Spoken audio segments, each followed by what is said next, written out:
Let me ask you something. You ever walked away from a conversation with a woman feeling more confused than when it started? If you replay this scene in your mind a dozen times, she laughed, she smiled, she touched your arm.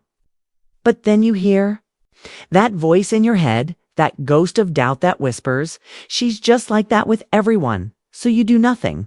You let the moment pass, and a week later you see her with someone else, someone who seemed to know something you didn't. That feeling of missed opportunity is one of the most painful things a man can experience. It's a quiet regret that tells you that you failed a test you didn't even know you were taking. What if I told you that the test was real, but the study guide you've been given is all wrong? The world tells you to look for fireworks, for the grand, unmistakable gestures that scream, "I'm interested." But a woman's genuine interest, the kind that's real and deep-seated, is rarely a wildfire. It's a quiet, steady flame. It's found in the moments you dismiss, the greetings you overlook as just her being friendly. The Stoics, masters of human nature, like the Emperor Marcus Aurelius, taught us to observe reality as it is, not as our fears or fantasies paint it. They knew that real power lies in understanding the subtle currents of human nature. In the next few minutes, we're going to decode 4 of these subtle greetings. And I promise you, you will never see her hello the same way again. We've all been there. You're talking to a woman, the vibe feels right, but you walk away with a head full of question marks and a gut full of indecision. Does she like me? Was that a signal? This uncertainty is a poison. It drains your masculine energy. It erodes your confidence, and it leaves you paralyzed, afraid to make a move because you're terrified of misreading the situation. The problem isn't you, and it isn't her. The problem is that you are tuned into the wrong frequency. You're scanning for the loud, high-frequency noise of obvious compliments and overt flirting. But the signal of genuine attraction is often quiet, deep, and steady.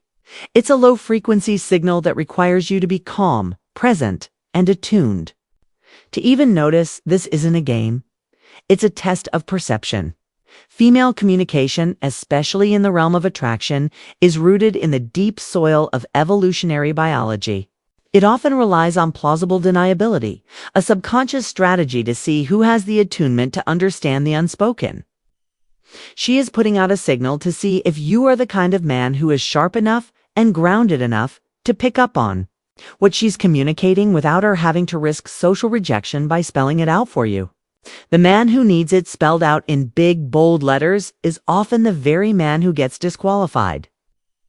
The man who can read the subtext, however, demonstrates a level of social and emotional intelligence that is powerfully and fundamentally attractive. So let's begin with the first, and one of the most potent signals you're probably missing: the interrupted hello. Picture this scene. A woman is walking with her friend, deep in conversation, laughing about something. Or maybe she's across the room, headphones in, focused, scrolling on her phone, completely absorbed in her digital world. As you approach, she physically stops what she is doing. She breaks her engagement with her friend. She lowers her phone. She turns her body towards you. And her focus shifts entirely to you just to say hi. This isn't just politeness, my friend. This is a pattern interrupt. In a world of infinite distractions, her brain has registered you as a significant event in her immediate environment. An event important enough to halt her current task and reorient her entire focus. The Stoic philosopher Epictetus taught us to distinguish between what we can control and what we can't. You can't control her initial programming, but you can control your observation of it. See this for what it is: a pure, unfiltered data point. It's not a story you tell yourself. It's an action you have observed. She prioritized your presence over her previous focus. Your job is not to question it, but to simply acknowledge it, meet her energy, and understand that in that moment, you became her focal point. Next, you must learn to listen, not just to her words, but to the music behind them. This brings us to our second signal, the softened voice greeting.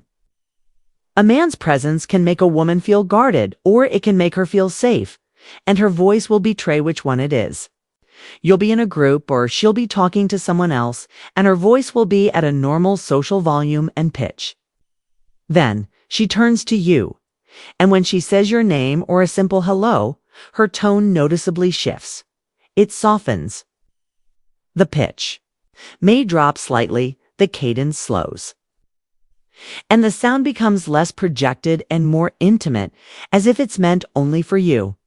This is an unconscious physiological response. It's her parasympathetic nervous system kicking in, a sign of her body, moving from a state of social alertness to a state of calm and relaxation, in a world where she is constantly and rightly vigilant.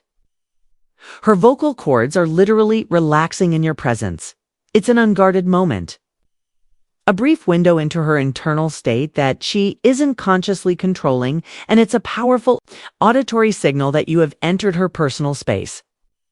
And she is welcoming you into it.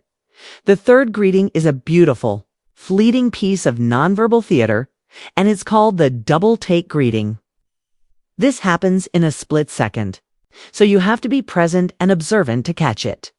You enter her line of sight, perhaps walking into a room or turning a corner, and there's an initial, almost involuntary micro-acknowledgement. It could be a slight widening of the eyes, a tiny lift of the chin, a small unconscious smile that flashes and disappears.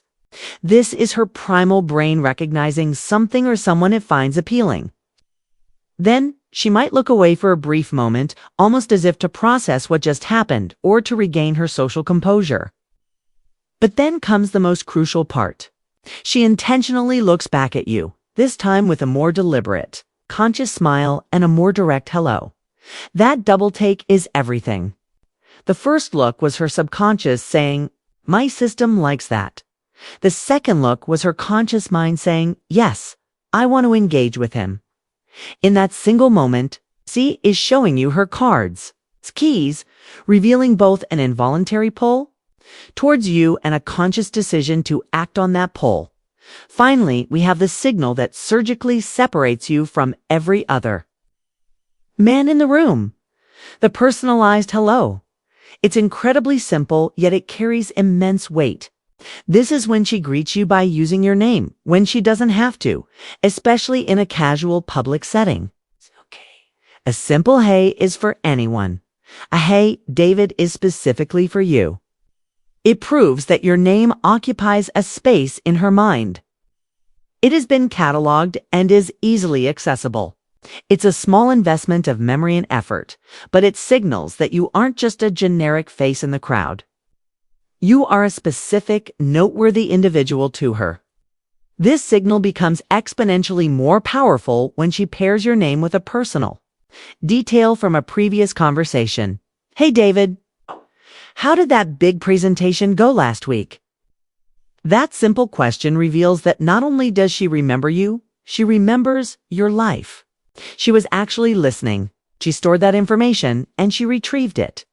This isn't just good social skills. This is a clear and powerful investment of mental and emotional energy. It's her way of subconsciously saying, "I think about you," even when you're not around. Now, we need to zoom out. Because if you think this is just about memorizing for greetings to get a date, you've missed the entire point. This isn't about tactics. This is about a fundamental, irreversible shift in your perception. It's about tuning your mind to a different frequency that allows you to see the world as it truly is. The world and the people in it are constantly communicating with you, offering feedback, showing you the path. But most men walk around in a dense fog of their own anxieties, their own needs, their own distorted expectations, unable to see what's right there in front of them. The Stoic man, the truly grounded man, is a master observer first and an actor second. He doesn't guess, he doesn't hope, he doesn't project. He knows because he pays attention. The Roman philosopher Seneca wisely said, "It is not that we have a short time to live, but that we waste a lot of it. We waste it on doubt, on hesitation, on replaying scenarios in our heads." When you learn to read these subtle signals, you're not just learning about women. You're learning to read reality itself. You stop chasing and you start attracting because you begin to move with the quiet, unshakable confidence that comes only from seeing the world clearly. So here is your mission, should you choose to accept it. This isn't just advice. This is a direct challenge to you. For the next 7 days, your only job is to become an observer, a social scientist in the field. When a woman greets you, any woman, a colleague, a barista, the woman you're interested in, your first instinct will be to jump to, what should I say next? How do I keep this going? I want you to resist that urge. Instead, just for a second, silently ask yourself, what kind of greeting was that? Just notice. That's it. Was it a pattern interrupt? Did her voice soften? Did she use your name? Your goal for this week is not to get a date. Your goal is to collect data. You're building the muscle of perception, a muscle that has been allowed to atrophy. You must remove the pressure to perform and simply allow yourself to see. This is the first, most critical step to moving through the world with the calm power of a man who truly understands it. Remember, the world reflects back to you the man you are. If you are anxious, needy, and lost in your own head, you will see a world that is confusing and rejecting. But if you cultivate a mind that is perceptive, calm, and grounded, you will begin to see the signs of interest, respect, and attraction that have been there all along. It all starts with paying attention. Stop listening to the noise of your own insecurities and start observing the truth of your reality. Be the man who doesn't need the fireworks because he can see the steady flame. If you got value from this and are committed to this path of self-mastery, subscribe and join our community. And let us all know in the comments what's one subtle signal you've started to notice now that you know what to look for.